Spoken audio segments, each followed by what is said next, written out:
আমি আজকে আপনাদের সামনে আলোচনা করতেছি, আমার কি মরণ লাগবে না? বলেন লাগবে না?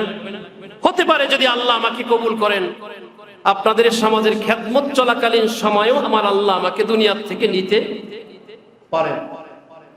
আমি এখান থেকে যতই যেতে চাই, আপনারা আমাকে বিদায় দিতে চান, যদি আমার আল্লাহ চান দুই এক দিনের মধ্যেই আমাকে এখান থেকে, মৃত্যু নামের যে আল্লাহ পাকের একটা সৃষ্টি, মানুষের জন্য না গোটা জগতের সমস্ত মাখলুকাতের জন্য আল্লাহ নির্ধারণ করে রেখেছেন, সেইটার মাধ্যমে আমাকে আপনাদের সমাজ থেকে লাশ বানায় পাঠাতে পারেন, ক্ষমতা আল্লাহর আছে। কথা বলেন, আছে না? আছে। আর যদি আল্লাহ চান যে না আমাকে এখান থেকে অন্য জায়গায় নিয়ে আবার কিছুদিনের জন্য খেদমত করাবেন, সেই জায়গায় আবার মউত হবে।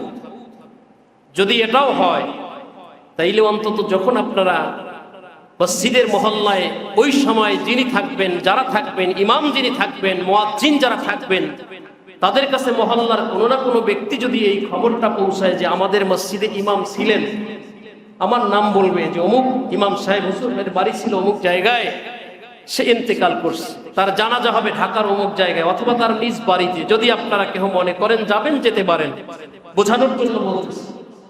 এই ঘোষণাটা আজ হোক কাল হোক, যে কোনো জায়গায় একটা জায়গায় বসে হবে। কথা বলেন, হয়তো লাশের অস্তিত্ব নাও পেতে পারেন।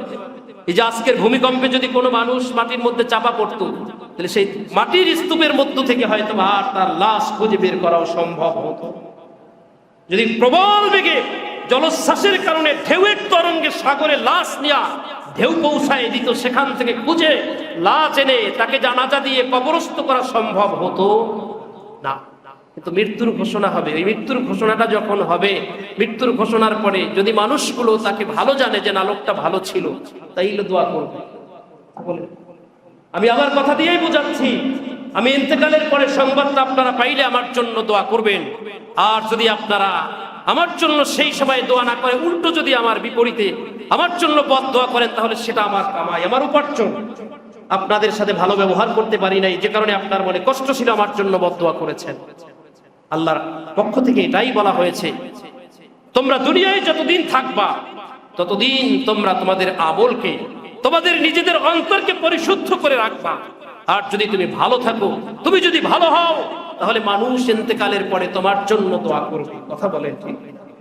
এই পৃথিবীতে যা কিছু হচ্ছে সব কিছু আমরা কামাই করতেছি, আমাদের নিজেদের অপকর্মের কারণে আল্লাহ আমাদের উপরে গজব চাপাচ্ছেন। আপনি দেখেন, রাগ করতে পারেন, আমাদের দেশে বর্তমানে আমরা মুসলমানের ঘরের সন্তান, মুসলমানের ঘরে জন্মগ্রহণ করে আমাদের বেশ কিছু কার্যকলাপ যেগুলো ইহুদি নাসারারা যা করে, তার চেয়ে মুসলমান হয়ে আমরা তাদের চেয়েও বেশি অপকর্মগুলো করি। রাগ করতে পারেন আমার সাথে।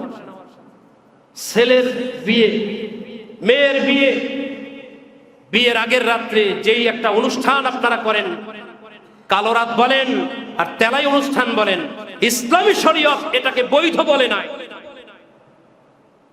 আপনারা তেলাই নাম দিয়ে রাত্রে পটকা ফুটান, মানুষকে ঘুমাইতে দেন না, সারা রাত নায়িকা গায়িকা এনে মানুষদেরকে ঘুমাতে দেন না, এইভাবে সারা রাত আপনারা গান বাদ্য বাজান, মাইক ছেড়ে দিয়া। এইটা কি শরীয়তের দৃষ্টিতে বিচার করার আগে মানবতার দৃষ্টিতে একটু বিচার করেন। আপনি আপনার বাড়িতে ছেলের বিয়ের অনুষ্ঠানে এই অবৈধ একটা কার্যক্রম পরিচালনা করতে গিয়া পার্শ্ববর্তী মানুষদের ঘুম নষ্ট করলেন, এটা কি সামাজিক দৃষ্টিতে কি বৈধ মনে করেন? সামাজিক দৃষ্টিতে বলবেন শরীয়ত পড়ে। আমি আগেই বলেছি, সামাজিক দৃষ্টিকোণ থেকে বিচার বিশ্লেষণ পরে, শরীয়তের দৃষ্টিতে বিচার বিশ্লেষণ পরে করেন, আগে সামাজিক দৃষ্টিকোণ থেকে বলেন। এই যে পটকা ফুটায় এবং এই গান বাদ্য হুরমাত, এগুলো কি সামাজিক একটা ব্যাধি কিনা? বলেন সামাজিক ব্যাধি কিনা? মানুষ ঘুমাতে পারে না, পটকার আওয়াজে ছোট ছোট বাচ্চাদের ঘুম ভেঙে যায়, কানতে থাকে, সারা রাত কান্না বন্ধ হয় না। তাহলে আপনার ছেলের অনুষ্ঠানে আপনি বুঝাইলেন যে অত্র অঞ্চলের মানুষ কারো ঘুমের অধিকার নাই। আমার আল্লাহ এই সমস্ত অপকর্মের কারণে ওই সমাজের মানুষদের উপরে নারাজ হয়ে যায়। কেন? এটা কি ফরজ? এটা কি জায়েজ? এটা কি ইবাদত? কেন করবেন? এগুলো বাদ দেন। ইসলাম যেটা স্বীকার করে না, ইসলাম যেটাকে বৈধ মনে করে না, সেটার প্রতি আপনার টাকা খরচ করে অন্যায় কাজটাকে করার জন্য এত লালসা কেন? সাইরা দেন, সাইরা দিলেই তো আপনার কিছু টাকাও বাঁচে। এই টাকাটা মাদ্রাসায় দেন, ইয়াতিমদেরকে খাবারের সুযোগ করে দেন, মসজিদ উন্নয়নের কাজে লাগায় দেন। এলে লাভ হবে, আপনার আব্বা আম্মা কবরে গিয়ে তারা শান্তি পাবে।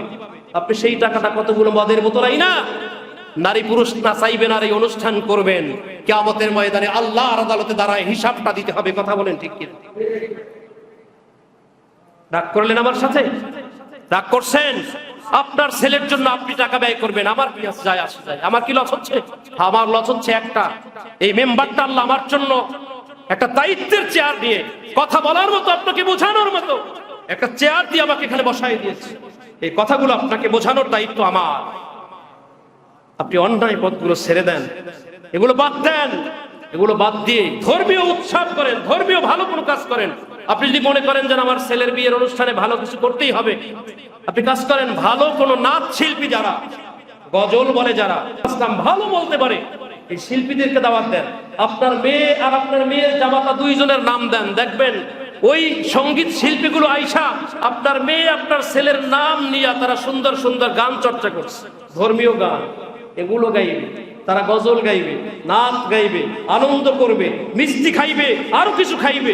সেখানে মদ থাকবে না, হারাম কোনো কাজ থাকবে না। তাইলে এটা আপনার জন্য ইবাদত হবে। কি হবে বলেন? বলেন এইটা কি হবে? ইবাদত হবে, নেক হবে, আপনার আব্বা আম্মা কবরে বসে শান্তি পাবে। কাজী জমিনের মধ্যে এত কিছু যা হচ্ছে, আপনি মনে করেন কি বিজ্ঞানের থিম অনুযায়ী বিজ্ঞান যা বলছে, একটা গ্রহ একটা গ্রহের সাথে সংঘর্ষে লিপ্ত হয়েছে তো ভূমিকম্প হয়ে গেছে, এটা বিজ্ঞানের কথা। কিন্তু আমার আল্লাহ বলে দিয়েছেন, জহরাল ফাসাদু ফিল বাররি ওয়াল বাহরি বিমা কাসাবাত আইদিন নাস।